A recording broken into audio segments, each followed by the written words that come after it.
Hola amigos, ¿cómo están? En el video de hoy les voy a mostrar cómo hice este original portacasco con materiales totalmente reciclados. Un pedazo de madera dura, un resto de corte de plasma, una biela de moto y un retazo de planchuela.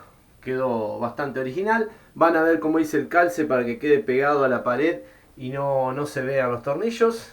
Así que bueno, espero que les guste. Ya tengo para colocar mi casco. Queda espectacular ahí. Así que miren el video de este portacascos artesanal.